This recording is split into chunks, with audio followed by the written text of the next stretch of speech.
Da oggi non comprerai più il pane. Sì, perché da oggi ce lo prepariamo in casa.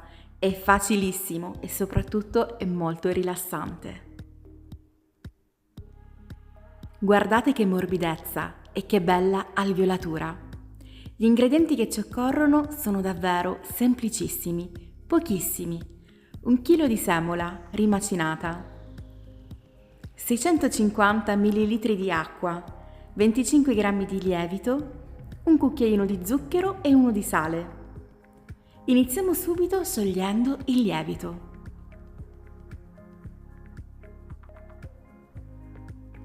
Aggiungiamo lo zucchero.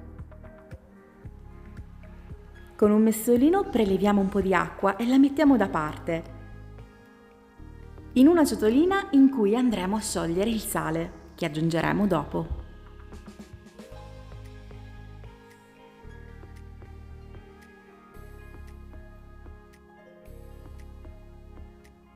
Inseriamo all'interno di una bowl tutta la nostra acqua con il lievito e lo zucchero e aggiungiamo la semola poco alla volta, girando sempre con una forchetta.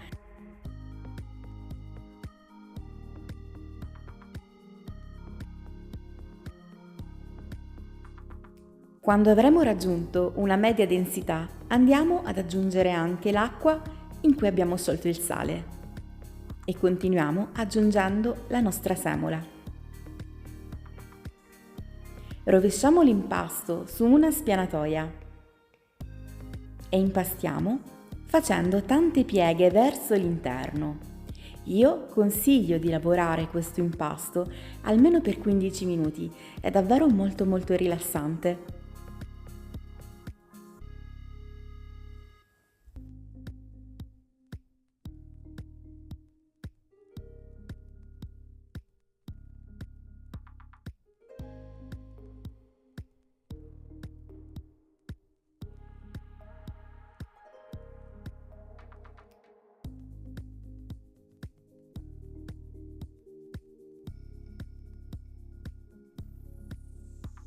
Riponiamo il nostro impasto in una bowl, copriamo con pellicola e pratichiamo dei fori in modo da far respirare l'impasto.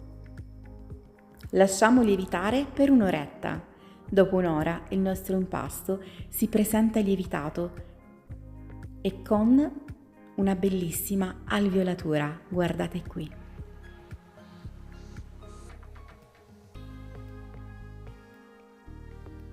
Riponiamolo di nuovo sulla spianatoia, spargendo un leggero strato di farina.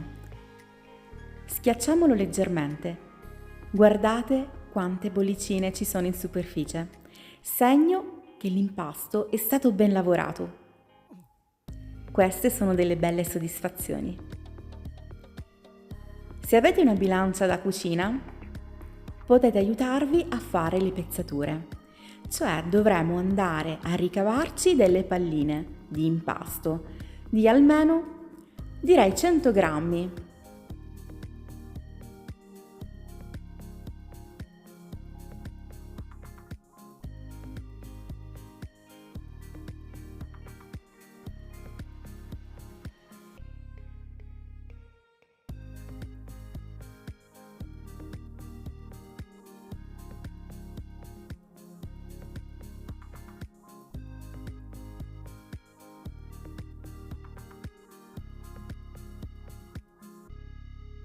Adesso che abbiamo suddiviso l'impasto in pezzettini da 100 grammi, dobbiamo molto semplicemente creare le nostre palline.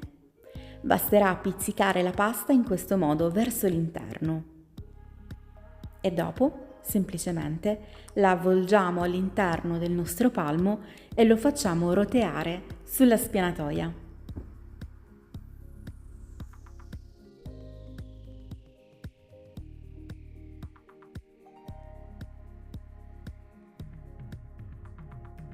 Le copriamo ancora una volta al riparo dagli spifferi e le lasciamo lievitare per 15 minuti. Dopo questo piccolo riposino possiamo andare finalmente a ricreare i nostri panini. Schiacciamo e allunghiamo la nostra pallina. Aiutiamoci anche con un matterello.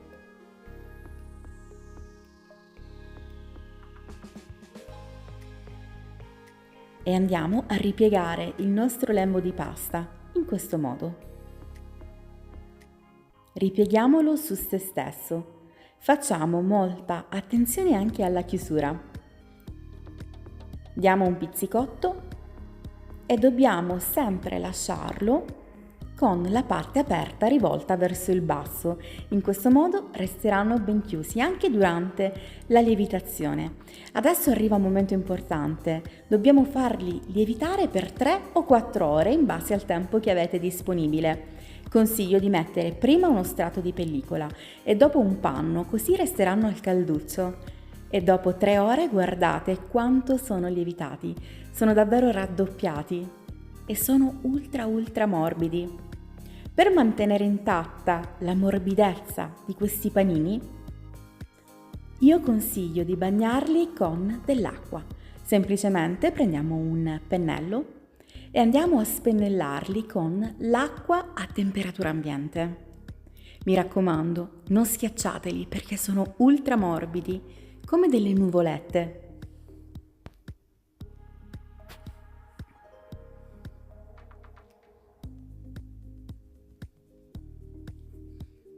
E adesso pratichiamo un'incisione per dare la tipica forma.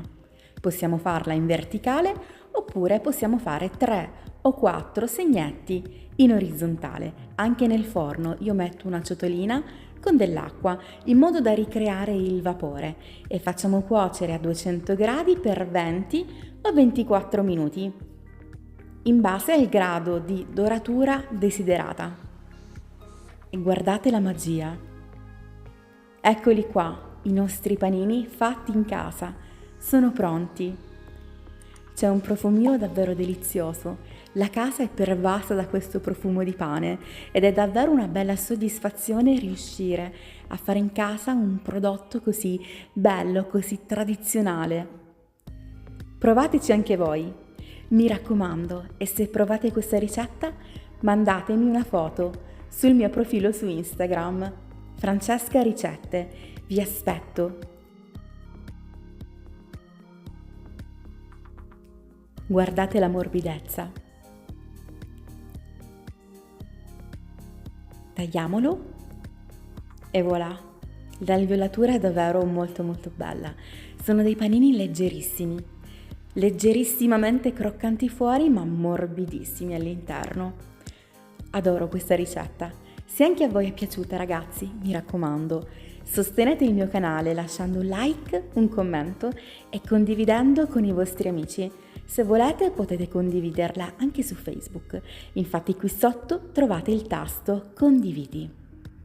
E se non siete iscritti, cosa aspettate, ragazzi? Dai, entrate a far parte di questa community. Io vi mando un bacio, un abbraccio grandissimo e grazie mille per aver guardato questo video. Ciao e alla prossima ricetta!